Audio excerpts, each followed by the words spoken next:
Please join me in welcoming, at least for now, the Honorable Geanie Morrison and the Honorable Matt Rinaldi. Ma'am, good to see you. Why don't you sit right here next to me? Mr. Rinaldi, sit next to the chairman, and then we'll have Mr. Anchia on the end. Right here? That's fine. All right, great. Good morning to you both. Glad to see you. Good morning. Thank you for making the time. Let me begin by asking a broad question, Chairman Morrison, whether Texas is better off for the work of the House this session, from your perspective, as you look at what you've accomplished and what you're likely to accomplish. Will we be better off for the work you did? Oh, I think we definitely have some great things that we've done. I mean, some great things that happen through my committee. We're going to have Uber and Lyft back as soon as the governor signs the bill. And so I think that's a win. I think that's a win for small communities too, because there are some of the smaller communities that these entities want to go to, and they've been waiting for this legislation so they could come. Right. Absolutely. That one, hopefully the texting bill also came through my committee, and so I think that's a great win for the state of Texas. Hopefully it will finish its way through the Senate and signed by the governor. And then the big ports bill that we just did with Senator Nichols to help expand the transportation from manufacturing to the ports, because as things are moving along with the Panama Canal and all of the things that we have coming, we want Texas to be one of those great imports and exports. Now, understandably, Chairman, you're talking about bills that may have come through your committee, through my committee, for which you have a special, or about which you have a special interest. In the main, do you think the work of this session was good? Did it turn out in a way that you think was positive? I think we have a lot of good things working. We're not to the goal line yet. Right. And that's I think all of our concern is we need to get to the goal line and make sure that we work with the Senate and the governor to finish up. Mr. Rinaldi, do you have as cheerful a perspective on this session? I would grade us. You are usually a cheerful guy, so I'm expecting cheerful. good cheer from you.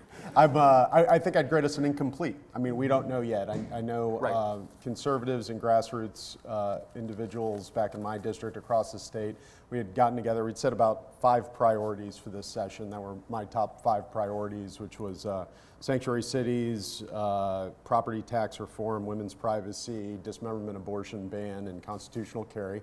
We can either come out of session with one of those 5 or 5 of those 5. I was about to say, you're one of 5 right now? We're one of 5, but we could be 4 of 5. Right. So it is incomplete. What will be the difference, Mr. Rinaldi? You have 95 Republicans, is that right, in the House? Correct. You guys, I can do that math. You know, you should have enough to do everything that you could conceivably want. What's the holdup on your priorities? Well, we obviously have the votes on the floor, I think, for any of those measures. Ultimately, the leadership controls the flow of legislation, as we all know. Yeah. And currently, much of it's tied up in negotiations between the lieutenant governor, between the speaker, and the governor. Is that what it's about? Is it about the interplay between the 3 points on the triangle, or is it that House leadership just doesn't like your bills? Both. Both? Right. So you think that even if this were not about the House versus the Senate, many of those bills would not be moving forward as well? Yeah, I mean, obviously, I think if we had different House leadership, even a more mainstream Republican House leadership, I think we'd be getting. Am I remembering correctly, Mr. Rinaldi, you voted for the Speaker? Well, it was easy. He was the only candidate on the ballot. Well, you could have not. I mean, look, you did have an option. You could have not voted. You could have. How are you feeling about that? I don't know how are what you feeling kind of about state? that vote now? Fine, he was the only candidate on the ballot. Right. But you put on the Speaker and on the House leadership the fact that some of the bills you've named have not moved forward, at least up to this point. Yeah, I mean, clearly in the negotiations, they're the ones pushing back against us. Chairman Morrison, you know that the legislature comes in January and they only have to do one thing, and that's pass a budget in balance. Will you? I'm not sure. Those negotiations are going on now, and I think some of the sticking points are some of the bills that have not finished yet. Right. And so we're watching that. Talking to those that are working on the budget at this time, I think they're very close, but I think it depends on what happens. Is this any different than in previous sessions? There's always this fainting spell at this point when the budget is not done, and then miraculously a solution arrives, like a knight on a white horse rides in at the end and everything gets to be okay. Is this just more fake drama from the legislature, and in the end all this is going to be fine? Or is there reason to be more concerned this time? I think there's reason to be more concerned this time just because of the dynamics that are going on between the two bodies. And so I think there's a very concerted effort by the members to get it done. Yeah. Do you believe that the Senate is taking hostages here and putting the ability to pass a budget at peril? I think that both bodies have their own views of what needs to be done first, and Yep. so, but I think the negotiators are very close. You like the House budget better than the Senate Oh, budget. absolutely, because higher education is very important to me. Right. Mr. Rinaldi, you like the House budget better than the Senate budget? No, I like the Senate budget better than the You House plan budget. to vote against a budget that looks more like the House budget than the Senate budget? I'd have to see what the final budget is. Do you think we're going to get a budget? No, Do you think we're not going to get a budget? I'm not optimistic. You have not made vacation plans for June, No, I have not. right? Have you made vacation plans for June? No, July. For July? Do you know something that we don't know about? So are you both seriously thinking that a special session is more likely than less likely at this point because a budget is less likely than more likely, Mr. Rinaldi? Is that what you're saying? I'm not saying, well, I'm saying it's more likely than not. I'm not saying because it's a budget, that's the holdup. I think it's because there are other items in there which there weren't previously in other sessions. Yeah. 'Cause, I mean, there are other items in the mix. There's the budget together with women's privacy property tax, which I Right. think are also in the mix as well. Do you believe that the Lieutenant Governor is correct to say, move the property tax bill and the bathroom bill or we're not getting out of here? Do you have any problem with that as a tactic or a strategy? I have no problem with it. I think they're very important items to the Lieutenant Governor and to myself. You support that decision to make those the kill cards, basically? You use the leverage you have. Right. Chairman Morrison, what do you think about the Lieutenant Governor making the statement he did the other day that if we don't pass the property tax bill or the bathroom bill, we're coming back in June? Well, I think that, or those are his issues that he's very concerned about. I think we need to get a budget passed. As I said before, I'm very concerned about higher education and the cuts the Senate did in higher education. Right. And I think we need to move on and get a good budget done. Will you be a vote for the bathroom bill, either the Simmons bill or possibly, as rumors have been circulating down the street from the Capitol, a watered-down version of the Simmons bill? Would you be a vote for that bill if that bill does come to the floor? I have signed on as a co-sponsor of the Simmons bill. Right. And if a lesser version of that bill, one that might be more narrow in its scope, were to emerge as a potential compromise, you would theoretically be for that as well? It just depends on what it is. I mean, I'll wait to see. You never know with amendments, as we all know. Yeah. As we go through that, we've seen the way amendments go, and you don't Right. know what the end product will be, so it depends on the end product. What do you think about the property tax bill, Chairman? The property tax bill has changed a lot, what the House is proposing in looking at transparency. And we've not had it laid out yet, so we don't know exactly what's going to happen or what we're looking at for amendment, so it depends on what it is. I like the transparency. I think the transparency is very good. Mr. Rinaldi, you're for the Senate's version of the bathroom bill more even than the Simmons bill, correct? Yes, I mean, and the Simmons bill's gone through several iterations as filed. Actually, Right. the Simmons bill as filed is one of the strongest religious liberty pieces of legislation that's been filed in Texas in the last 4 years. But So- it is not. But it is not the Senate bill that passed. No, it is not. But the committee subversion is scaled down considerably. And what I would be concerned about is I want it to make sure that it does apply to those real world instances Right. that are going on now. So if, as is rumored, a bill emerges as a compromise or a potential compromise that could pass, that limited the scope of the bathroom access regulations to, say, just education institutions, just schools, are you satisfied that that's a sufficient bill? Would you be for such a compromise? I want to my primary consideration right now is public schools. Right. Because, I mean, from my district, it is public schools. I'm also concerned with businesses being sued over adopting one bathroom Right. policy over another. I mean, I think they should be free to set their own policy. So if businesses were exempted from a compromise piece of legislation, you would have a concern about that? I would have a concern, but I as I said, my primary focus is Ultimately, on you would be a schools. yes if such a compromise It were to makes take the law place. better than it is What now. about, and the property tax bill, you like the Senate's version of the property tax bill? I do, and I share many of Chairman Right. Bonin's frustrations with getting a similar version or a stronger version Right. out of committee and onto the floor. So where we stand right now with the property tax bill is Representative Navarez called a point of order last night. I guess you can't spell poncho without poo, is that right? Called what appears to be, again, rumors being what they are, a successful, or what is thought to be possibly a successful point of order on that bill. What's going to happen? Reveal to us the next chapter in all this. What's going to happen when you all come back in today on that bill? I don't know. I mean, I don't know. I find it suspect that that point of order was there. And sometimes points of order are placed there on purpose. Well, So I in don't fact, know one whether of your it's a colleagues in negotiating tactic or not. one of your colleagues in the Freedom Caucus, whose name rhymes with Jonathan Stickland, suggested, as I understand it, that possibly the leadership allowed for that point of order to the offending material to be inserted into the bill, hoping that such a point of order would basically set the predicate for this. I will say that my friend is often quicker to conspiracy theories than I am, but You don't say, I really. share his concern on this one. You believe that leadership somehow orchestrated a point of order? I think it's possible. Yes. Right. Yeah. Another theory here, Mr. Rinaldi, is that that the real target with this point of order and with the delay on this bill is not this bill, but possibly other legislation that may not come up as a consequence of the delay in the schedule.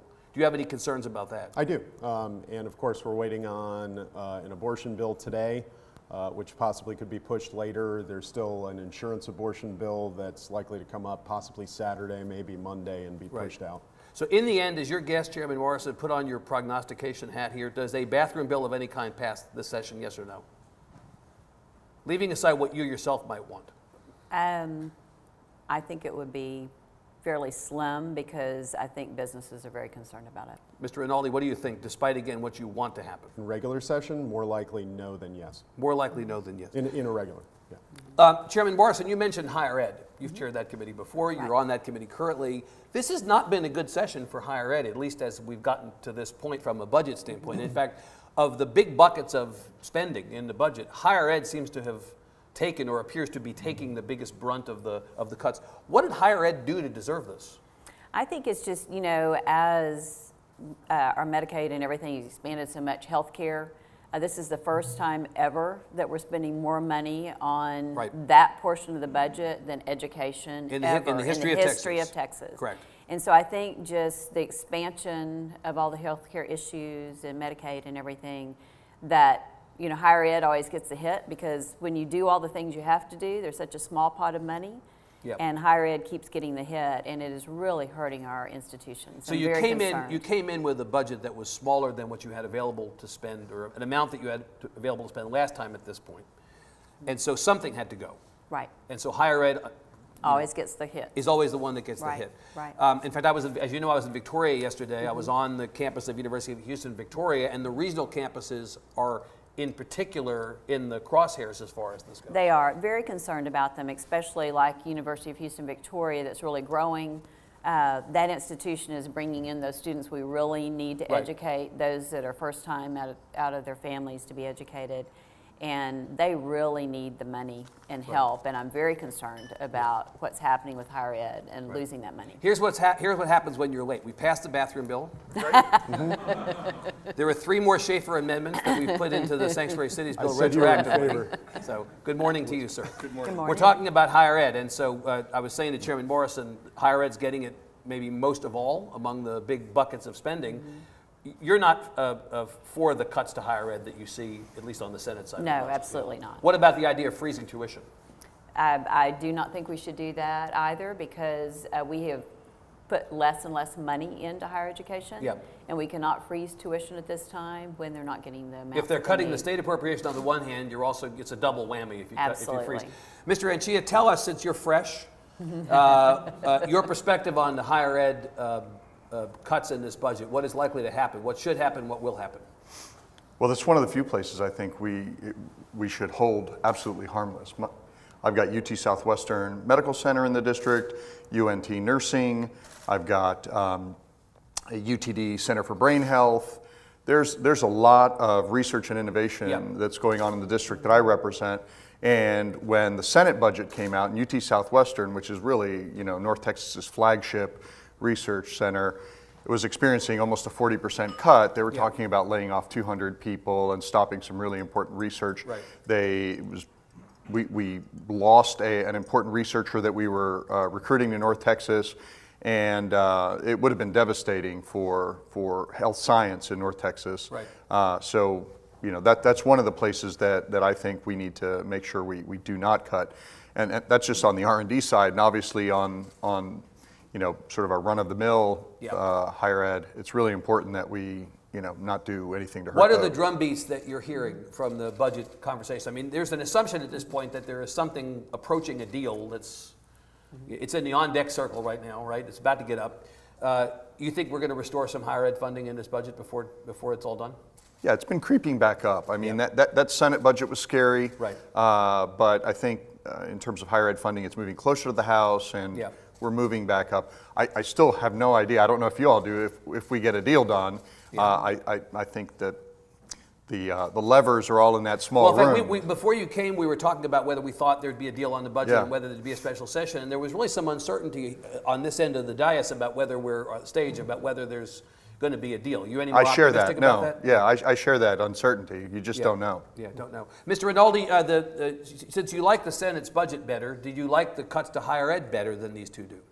Well, like Chairwoman Morrison said, we're in a state of necessity right now with Medicaid creeping out more and more of the budget.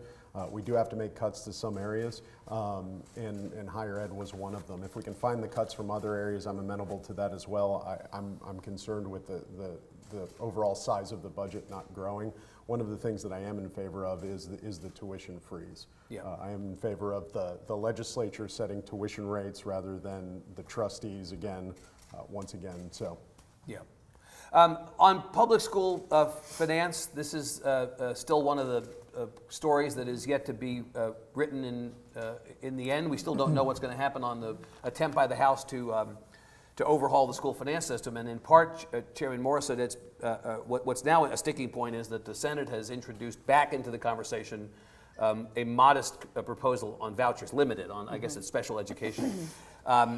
There's everything I'm hearing from the House is that this is not going to fly, that the House that passed the Huberty bill originally and was very clear in not wanting by a very large vote any kind of voucher program is now not going to accept back this bill in the form in which it's returned from the Senate. What do you say about that? I don't know. I guess it depends on what comes to the floor. I think there are a lot of members on the House floor that want to make an exception for students that have special needs.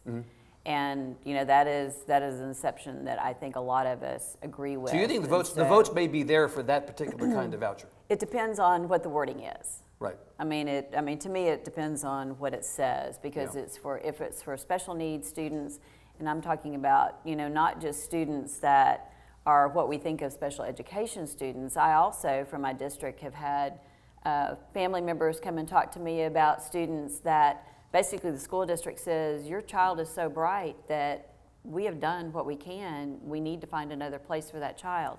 I just think there needs to be that flexibility. And so I think it just depends on what it is that comes back. You were not for the voucher bill originally, correct? I like vouchers on a limited program, not a full-blown voucher. What the Senate had proposed originally was not what you want. What I want is something that, because I've got a lot of small school districts and they're very concerned about that, the rural school districts, the small school districts, of how that would work for them. But I definitely think that we need to have some latitude for these students that we just cannot service. And school districts have told parents, we cannot service your children. My understanding, Chairman Morrison, is that when this came back over with this provision, it also came over with no funding. Is that right? It's unfunded. Does that concern you? I thought you guys hated unfunded mandates. Does that concern you enough to vote against it? It depends on what the wording is for me and the debate and what else might get added to it. Mr. Rinaldi, what do you think about this? Are you for what the Senate has returned over to you all in the form of school finance? I haven't looked at what they did with the formulas or how they changed that, but in terms of the ESA portion, I am in Generally favor of speaking, it just make you like the Huberty bill better? It certainly does. And so you'd be for it? I would most likely vote for it. Mr. Anchia, I'm hearing from Chairman Morrison what sounds like a ray of light for those who support vouchers, that there may be actually votes among Republicans who wouldn't have supported it the first time. What do you think is going to happen here? I can't speak for Republicans. I do think that the voucher language could be a poison pill. I mean, we've taken 2 important test votes this session on vouchers. The devil is in the details, as Chairwoman Morrison says. Is it means tested? Is it narrowly tailored? What does the funding look like? I mean, the last thing we want to do is have rural school districts that are Chapter 42 or property poor subsidizing urban private schools, right? I mean, I think that's a bad deal for Chairwoman Morrison's constituents, and I don't think it would actually achieve what we're trying to do in terms of getting kids with special needs in a means-tested program into an environment that would actually help them. You were for the Huberty bill as originally passed. Yes. Would you be opposed to this bill, potentially? Again, devil's in the details. How much funding? I mean, you can't say. I think what's happening is that they're offering a poison pill in the form of this voucher scheme. You think they want to kill the Huberty bill? Yeah, I do. I do. And then in the end, not much more funding. What is it? 500 million more in funding with no ESA. It's unclear what the funding mechanism looks like. Yeah. But it's a far cry, I believe, from the $2 billion that we had in ESA funding going out. I mean, and if I can add one more thing. I wish you would. You know, when Ann Richards was governor, we put over $1 billion of funding on top of enrollment growth in public education. When George W. Bush was governor, I want to say it was $1.5 billion to $2 billion. Right. Above enrollment growth into public education funding. Now we're barely keeping up with enrollment growth. I think that's very dangerous. The problem with those investments is you don't see those investments in the short term. The cohort is a much longer cohort, right? Yep. You're looking at a 12-year cycle for performance on whether that money is doing what you want it to do. But our public schools have started to perform very, very well. Mr. Rinaldi, does it concern you that the House may pass no school finance legislation at a time when you're adding more than 80,000 kids to the public school system of the state a year? Oh, yeah, absolutely. Yeah. No, it concerns me greatly. And, Yeah. and one of the things that I have been happy with the House is that they've focused on school finance. And Yeah. I think the current system's broken. I do think we need a larger revamp of the system than HB 21 did. And I think if we do increase funding, we need to find it from general revenue and not try to create accounting gimmicks in order to manufacture imaginary money. Great. Mr. Anchia, I held off asking about sanctuary cities till you arrived because I knew that it is your favorite thing in the world to talk about.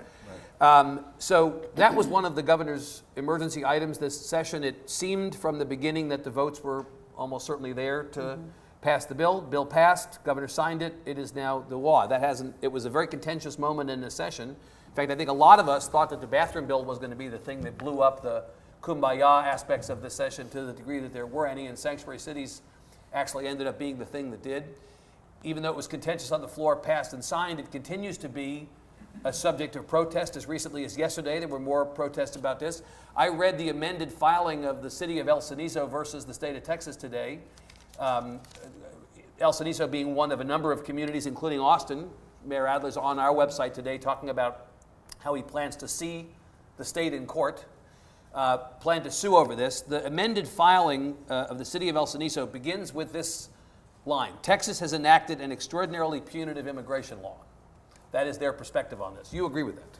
I think that's your perspective on this has not changed. No, I think that's euphemistic, actually. Yeah. I mean, I think that's holding back because you're in court. I would, Yeah. I call it different things. Yeah, you'd be cussing about it. And it's not a sanctuary cities bill. All right, let's stop calling it that. It has nothing to do with mandatory ICE detainers anymore. I had an amendment on the House floor that limited the bill to mandatory ICE detainers, and that didn't pass. This goes way beyond. Any peace officer now can ask someone for their citizenship status and lawful resident. That's papers, please. Not just arrest, but detained. Right? Correct. Yeah. And a detainer can be as minimal as a Terry stop, saying, "Hey, Mr. Smith, come on over here. I want to talk to you." That's a Terry stop. Right. Right. Are you a citizen of the United States or lawfully present? Prove it to me right now. Yeah. That happens now. Right. In September, once this goes into effect. And look, and if I. So as the chair of the Mexican American Legislative Caucus, right, I hear from our membership, and I hear from people across the state. It's frustrating to me when the Texas Tribune does some really good reporting on this and finds 99.78% of all ICE detainers are complied with during the 21-month period that you studied, virtually 100%, right? It's frustrating to me when we have 6 federal court opinions finding intentional discrimination on behalf of against Latinos on the part of the state of Texas, and not in the 1950s, since 2011. Okay, and then you punctuate that with a papers please bill in a state that's 40% Latino. So the El Cenizo court filing, I think, is very gentle. Would you have liked this better, Chairman Anchia, if it had not been papers please at detention, but had simply been at arrest. If it had been pre-Schaefer amendment, would you have liked this bill any better?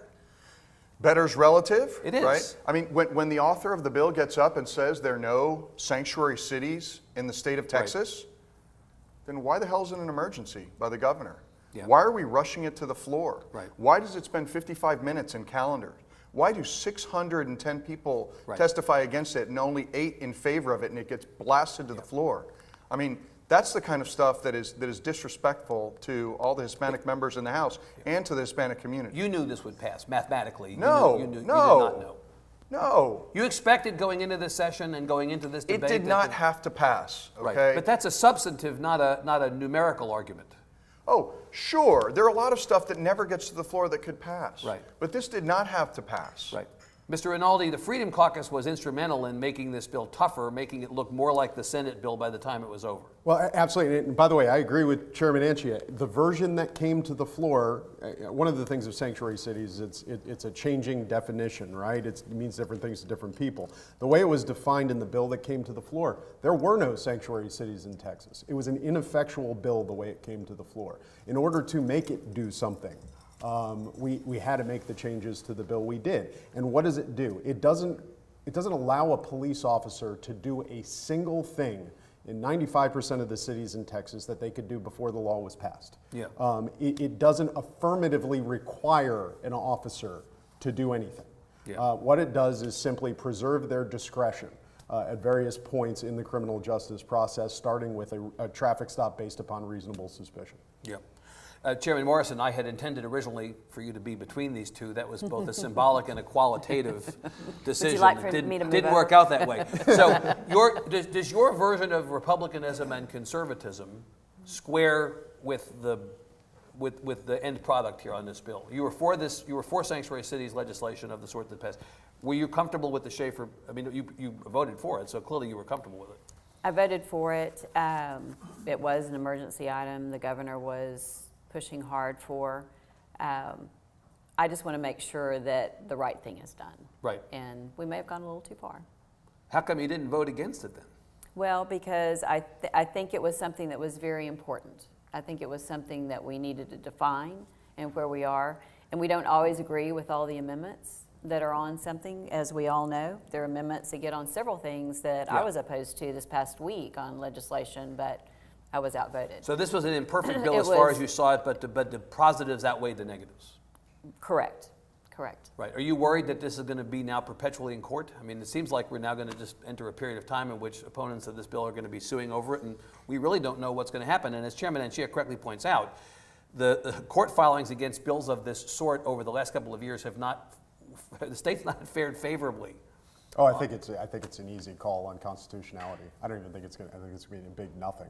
You think it's going to? Did you No, think that the- redistricting was it going to is- be a big It nothing? is so much more lenient than the portions of the Arizona bill that were upheld by the U.S. Supreme Court unanimously, by the Right. way, with all of the liberal Yeah. justices finding Mr. Rinaldi and Chairman Morrison, let me ask you if you worry about the Texas brand here. So both with the bathroom legislation and with the sanctuary cities legislation, opponents have said, among other things, that Texas is going to get labeled as discriminatory and anti-business.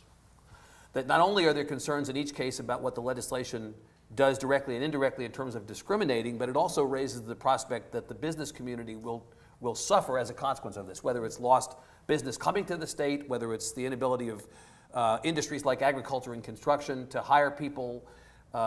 Is the economy in any way going to be harmed by this? Do you have any concerns? Are those legitimate concerns, Chairman Morrison? I've had a lot of concerns voiced from business, especially on Senate Bill 6. I will say that. More on the bathroom bill than on sanctuary.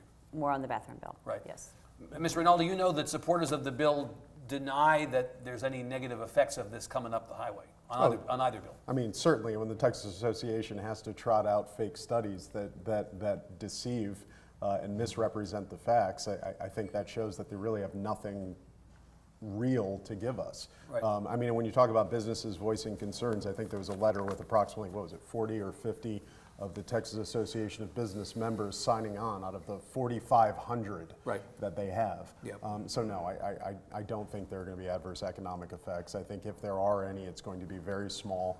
I think it's, it's a policy that I think will help overall. Chairman Anchia, I know where you come down on the aspects of these two bills being discriminatory. Are you concerned about the impact on the business climate in the state? Sure, and I think if you bundle both, if we come back for a special session and pass SB 6 or discrimination light in the Simmons bill, Yeah. You know, it does hurt brands substantially. And, you know, it wasn't just TAB, but in terms of SB 4, whatever the Papers, Please bill, it was the Catholic Church, it was law enforcement. Yep. I mean, you know, usually they could carry the day in the legislature. That combination of TAB, virtually every faith denomination, Right. and every major sheriff, every big city sheriff and police chief and mayor, that used to be able to carry the day. So what happened here? If that Coalition, coalition used to be successful and was not successful this time, what changed? Texas state government's gone crazy. It's gone wild. That's what's changed. Yeah. Yeah, Well, there's no voice like George W. Bush back in, you know, when he was governor. You that would missed say, George W. Bush. He admit it. looks, as governor, he looks fantastic in the rearview mirror. Rick Perry looks great in the rearview mirror. And that's saying something.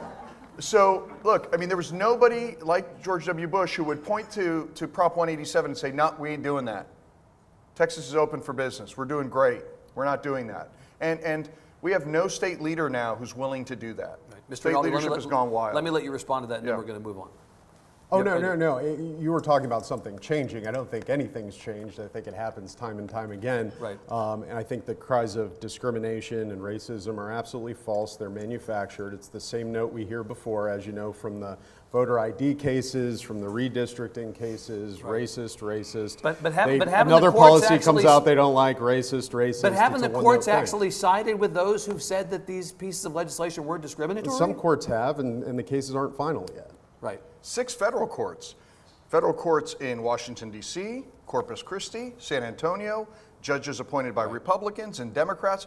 You know, we can quibble whether intentional discrimination means racism. I guess intentional discrimination against African Americans and Latinos is not racism. I can't make that argument. I think it pretty much is. And it's not Rafael Anchia banging out that same note. It's federal judges in 3 different federal courts in 6 different federal court rulings. In cases that aren't final. That we still have time. And will likely we be will overturned. still see what happens. That's false as well, by the way. Well, That's but not true. are those Well, cases some are, of The them would D- be yeah, final, yeah, no, some of them absolutely are final. Absolutely. Chairman Morrison, let me ask you about another issue that was one of the governor's emergency items, and we thought going into this session was maybe the only or one of the only true bipartisan issues, and that was blowing up the foster care system and rebuilding.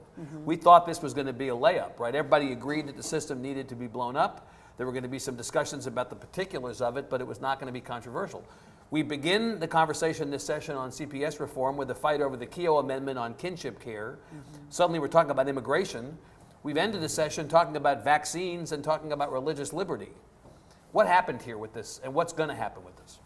Well, I mean, it is something that is very important to all of us. I mean, we want to make sure that we fix The, what's the going guts on. of it, blowing up and fixing CPS, or at least reforming the system, maybe saying it that way. Right. I mean, it's something that needs to be done. I think we had a good bill yesterday on the floor, also, James Frank.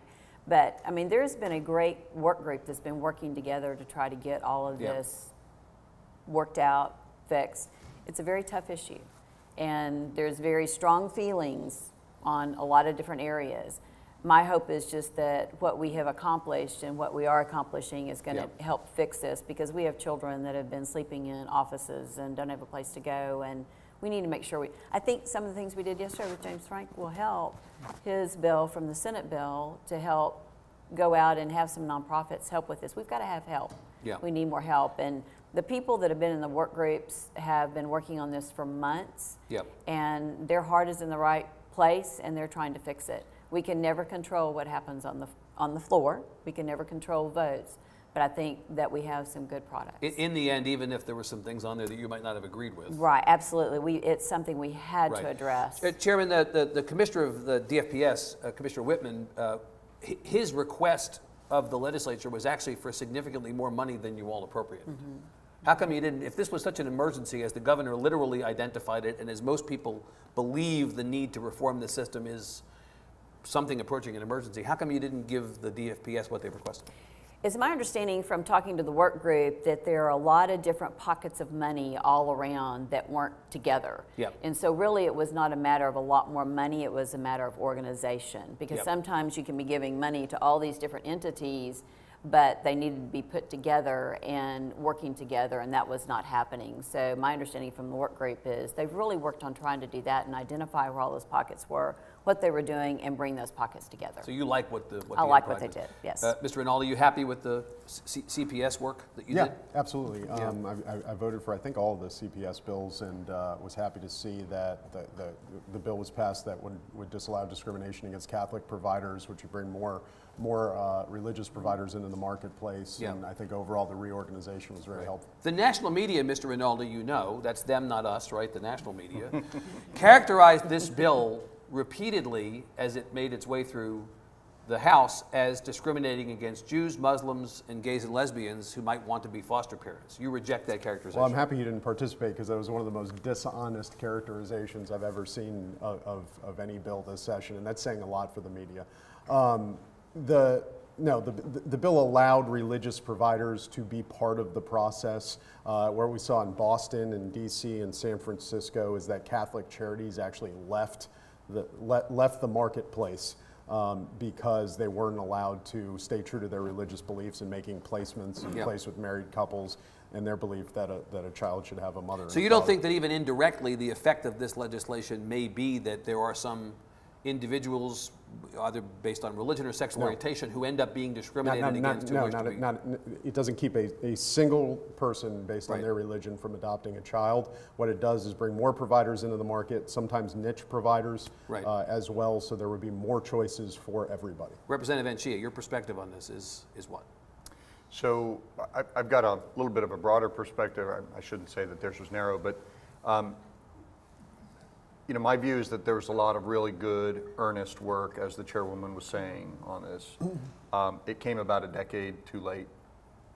People have been talking about this for about at least 8 years, 4 sessions that I can remember. Right. Children dying in the custody of Child Protective Services. We did nothing about it.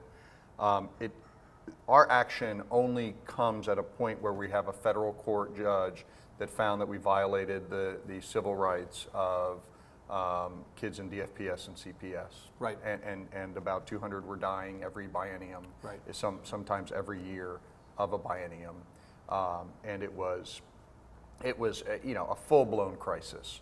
We should have acted earlier. I do think the work this session has been good.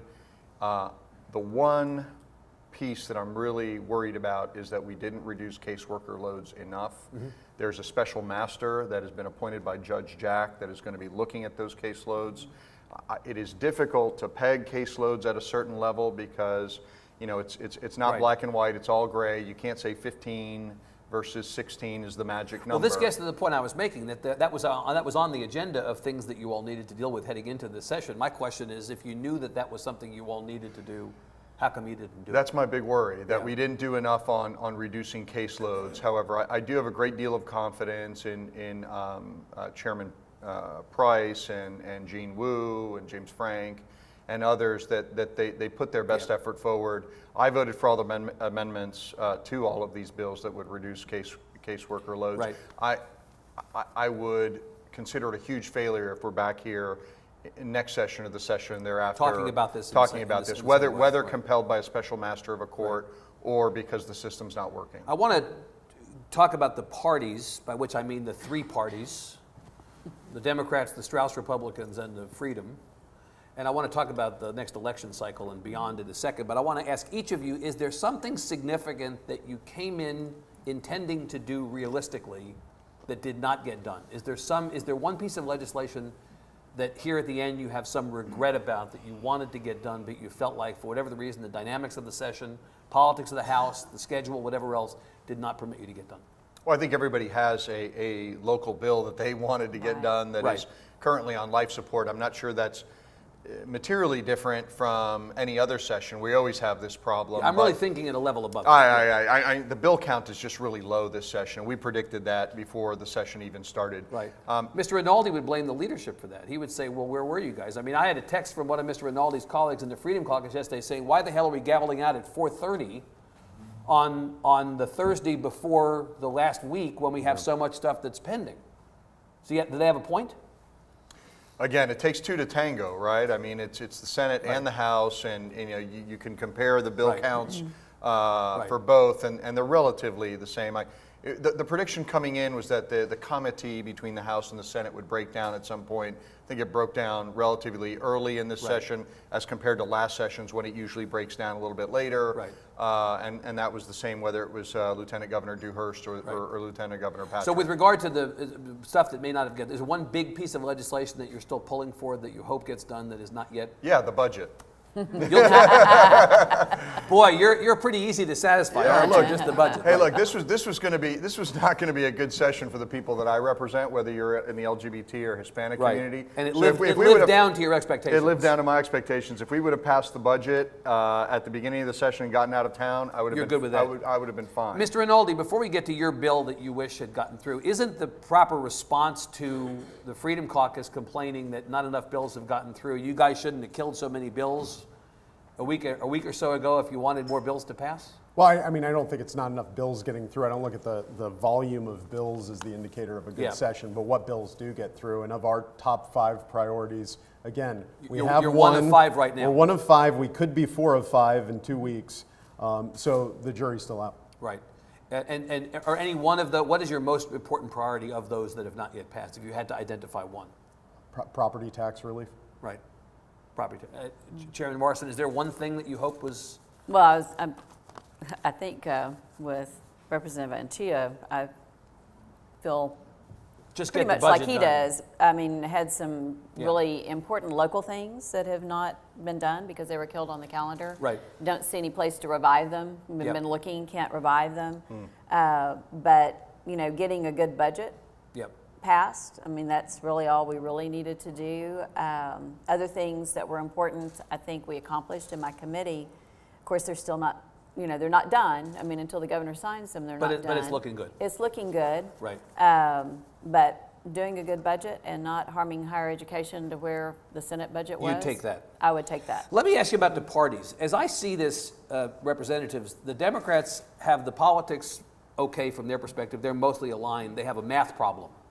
With 55, you can't get anything done on your own. You can't prevent anything on your own. The Republicans have the math pretty good, but they have a politics problem. In that you have the Freedom Caucus and you have the more conventional, traditional Republicans who don't see eye to eye on some things. And the friction that occurs these days is as much R versus R as it is R versus D. I want to ask about that. Do you feel from the perspective of the Democrats, you've kind of alluded to the answer to this, you knew coming in you only had 55. You knew that there was a limit you could accomplish and there was a limit you could prevent. Do you feel net that Democrats had a good session within reasonable expectations? Yeah, I don't think anybody had a good session. I mean, this is going to go down as one of the worst sessions in modern history, I believe, from my Is it perspective. the worst that you've? I would say this rivals 2011. It does. Yeah. I mean, that we hear this a lot. Just because of, I mean, I would say SB4, and if we go into a special session and SB6 or SB6 light passes, Right.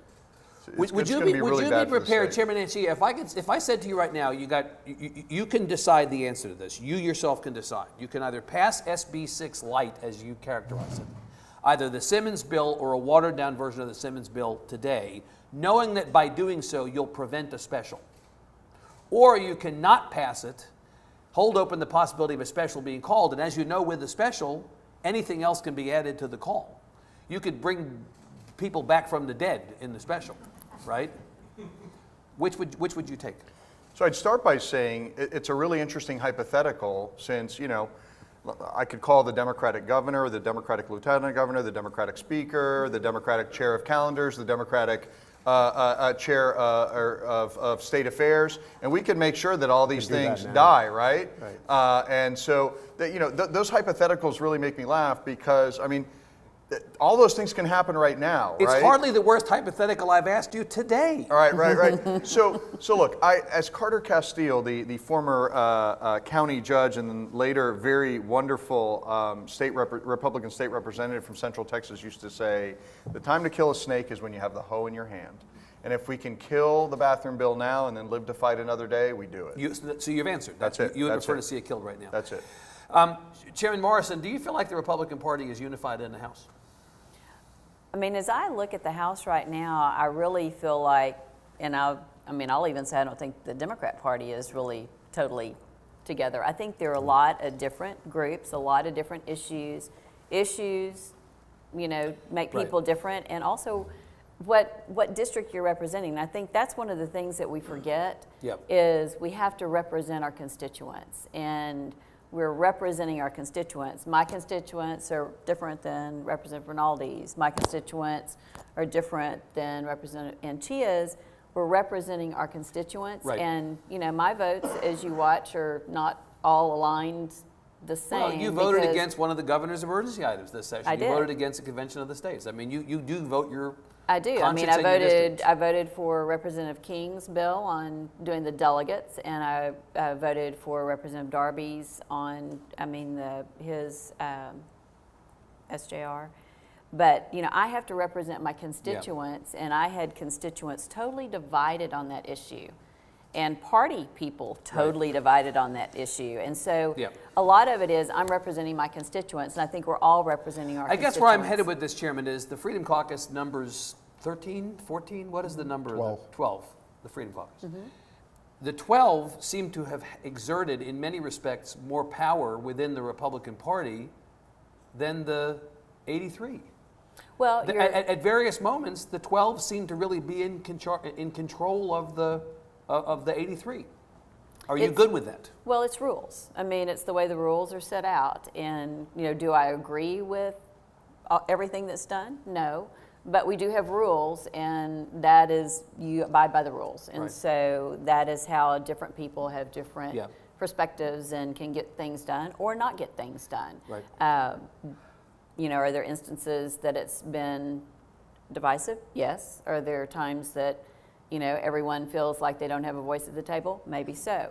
But the rules are the rules. You understand the frustration of the Freedom Caucus? I understand everybody's frustrations and my frustrations. We all have frustrations, but you can use the rules, and they're the rules of the House to do things. And anyone can use them, whether it's the Freedom Caucus or Mr. Navarez calling a point of order on the property tax bill. Absolutely. Everyone can use Mr. Rinaldi, are you taking a victory lap, you and your colleagues? I don't think taking You a put victory Mr. lap Kane is on your appropriate. shoulders, and are you doing a We just a hold lap? him up like this. You hold him up? No, listen, it's been a more chaotic session than most, and there's been more opportunities to use the rules to our advantage, which we've used very adeptly. Right. And in the end, behind the scenes, I see the Republican caucus as more united than it was last session, which might surprise some people watching. To an outside eye, that may seem surprising. It might seem surprising. Because I believe the difference between this session and the last is that the House has been so terribly mismanaged by leadership that it has actually brought the Republicans together in a way that I think they haven't before. And I think there is growing discontent among Democrats, among mainstream Republicans, among Freedom Caucus members, and I think that's actually unifying. Will there be a speaker's race next time? Will the same leadership be in charge next session at this point as this session at this point? I don't think so. Will one of your guys decide, rather than voting for the speaker unhappily, next time, will one of your guys run for speaker? I don't know, but I know somebody will. You have any names you want to give us? I don't know any names. I would predict there would be several. Are you running for re-election? Yes, sir. Are you running for re-election? Yes, sir. Are you running for re-election? The jury's out, but I would say at this point, yes. Are you some have suggested, Mr. Anchia, as you have been the loudest and sharpest voice among the Democrats in the House, arguably in a party that's been decimated statewide, possibly among the loudest and sharpest voices, period, in the party, that you should just roll up your sleeves and run for statewide office, that if there's a time to do it, this is it, rather than relegating yourself to a position back in an almost certain minority next time. What do you say about that? Thank you for the 3.7 of you in the audience. That's the Democratic base right there, right? That's it. Thank you. Wait, have you ruled out doing something on the statewide ballot in Yes. 2018? So it's either run for re-election or that's it. Or for something else, but not. But I'm not going to run nothing- state. I'm not going to nothing- run state. I'm not but going to run nothing statewide. Okay, let's go to questions in the balance of time we have. Agnes has a microphone, got a hand. We'll be happy to take a question. this woman here and then that gentleman right there. Yes. Good morning, and thank you for being here, y'all. I know y'all are busy. Honorable Rinaldi, I have a question for you. I have been very involved with SB4 and the testimonies, and I'm struggling with your comment about not discriminatory. And I sit out there and I talk with our Hispanics. I listen to the testimony. We had people from Catholic churches, leaders come in. I sat in churches with DAPA people, and that is not true, sir. Who are you listening to on this matter? Let him answer. So, what is your argument that this is not discriminatory? Well, it's not discriminatory. First of all, there's provisions in the bill that specifically prohibit discrimination. It would be unconstitutional as applied to discriminate in any particular instance, like it would under the penal code or any other provision. And secondly, it discriminates only against individuals who are in the country illegally, no matter what their race, religion, ethnicity. We do have immigration laws. We do have to enforce them. We're a country with borders, and like every country in the world, we have to protect our sovereignty, and we do so. And sometimes that involves local officials assisting federal officials in cooperating in the enforcement of those laws. Mr. Rinaldi, you know that the practical effect of this is that the anxiety felt by people who feel targeted by this bill is not only among those who are here undocumented, but people who are legal citizens who feel like they'll be themselves targeted, if that's not the intent of the bill, that will be the practical impact of the bill. Well, I don't doubt it with a lot of the grandstanding and whipping up of public opinion. You don't think it is at all a legitimate concern? I don't think it's a legitimate concern. However, I do empathize, and I would just say to those people, wait to see once the law is implemented. I don't believe the concerns are well grounded. Sir. Good morning. Regarding the education savings account proposal that might be returning to the House, to the panel, do you believe that students with disabilities should be required to give up the legal protections they enjoy in public schools in order to participate in that ESA?